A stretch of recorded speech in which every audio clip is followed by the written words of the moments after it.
BRAINY presents the 3 types of minds. Which is yours? The mind is a complex topic to discuss. It has so many different aspects, including consciousness, thought, perception, beliefs, desires, sensations, and so on.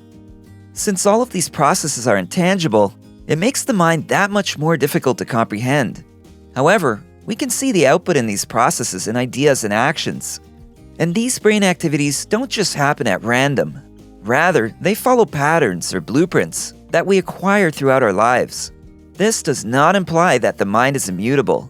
Everything in the brain is subject to change. That said, psychologists have categorized the mind into 3 different types, and each of them has its own differentiating characteristics. Let's learn more about them. Fluid mind. You've more than likely heard the phrase, go with the flow. Well, whoever said that probably had a fluid mind. These people are laid back, and they tend to be inconsistent and struggle to be in control. They're almost childlike, in that they need a lot of guidance, direction, and hand-holding. People with fluid minds don't take the initiative very often. They lack determination, don't set goals, and don't always see things through to the end. They usually wait for others to set their goals for them, and to push them toward those goals.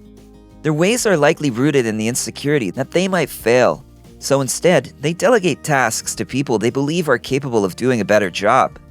This can make people with fluid minds sound useless, but that's not true. They just succeed more as subordinates rather than leaders.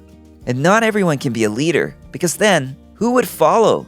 So it all works out. Fluid-minded people might be frustrating coworkers, but it's those same characteristics that can make them great partners and friends. They're more relaxed, carefree, and not at all perfectionistic. The spontaneity makes them fun and adventurous.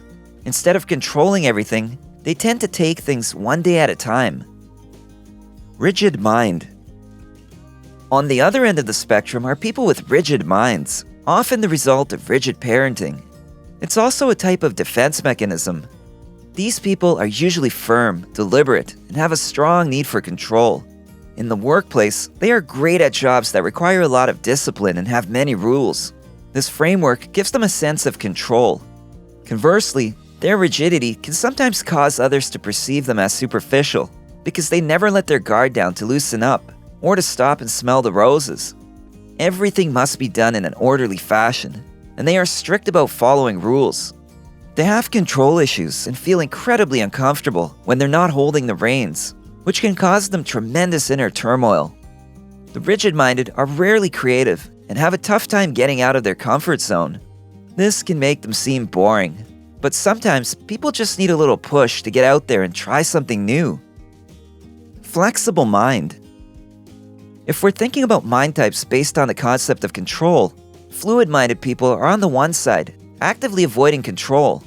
On the other side are the rigid-minded people, who must have control to feel comfortable. Right in the middle, then, are what we call flexible minds. These people are balanced and open-minded.